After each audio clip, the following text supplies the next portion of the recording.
Yo, what's up mga kabarbs? So yun, birds tayo na naman tayo mga kabarbs. Yan nga kay mga kabarbs, tuturuan ko kayo kung paano mag-ahit ng balbas o aayusin ng balbas.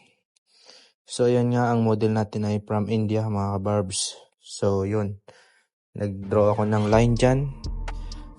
Gumuhit ako ng line. Yun. Tapos hanggang sa kabila, kailangan pantay. Kung ano ginawa mo sa kabila, kailangan gawin mo din dun sa kabila mga kabarbs. So yun na nga, pantay na pantay po yan mga kabarbs. Yun. Gumamit na ako ng gunting dyan mga kabarbs para hindi masyadong maikli kapag sa machine.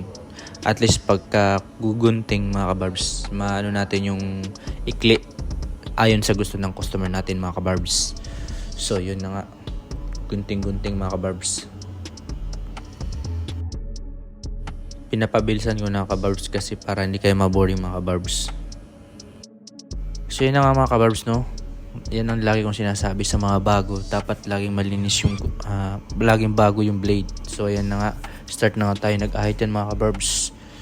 So yan mga kabarbs, dandahan lang mga kabarbs. Parang lang, gaanan nyo lang yung pag ng blade para hindi mahapdi. Tsaka huwag nyong ituloy kapag alanganin mga kabarbs. Ayan. Tsaka mga kabarbs, huwag nyong salungatin yung buhok. Ayan katulad ng ginagawa ko kung paano yung tayo ng buhok. Ganon din yung pag-ahit mga kabarbs. Kasi pag sinalungat mo yung kabarbs agad, dudugo yan eh. Doon na magkakat yung skin nila mga kabarbs. At isa pa mga kabarbs, huwag nyong masyadong patingalain yung customer. Parang ganyan lang. Para relax lang siya. Tsaka yung skin niya hindi masyadong inat na inat mga kabarbs. Kasi dudugo siya. So ganyan lang mga kabarbs. Dandahan lang. Magaan lang dapat ang kamay. Pero hindi naman masyadong sobrang gaan. Yung kailangan makuha din yung buhok mga kabarbs. So yan.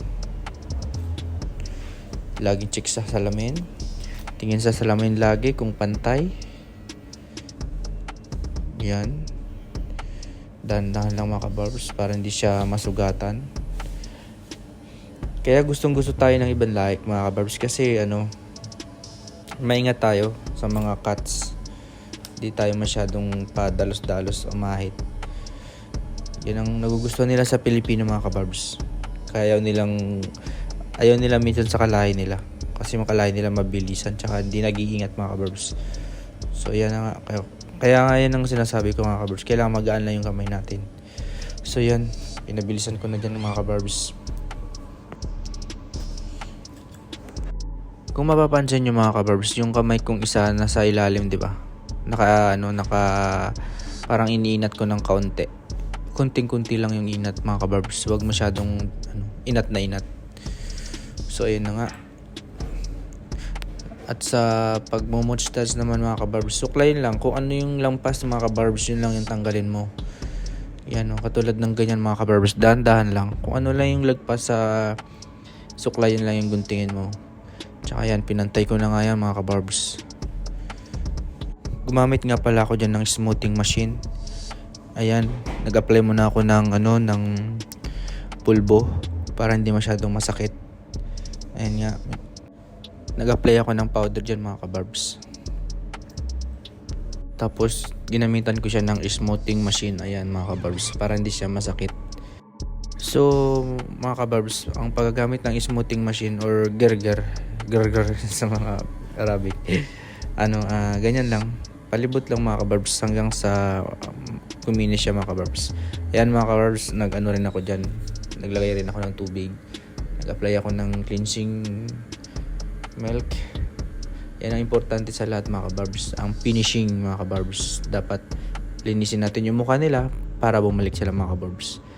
Ayan mga kabarbs. Yun lang kaya mga kabarbs yung ginawa natin. So sana may natutunan kayo.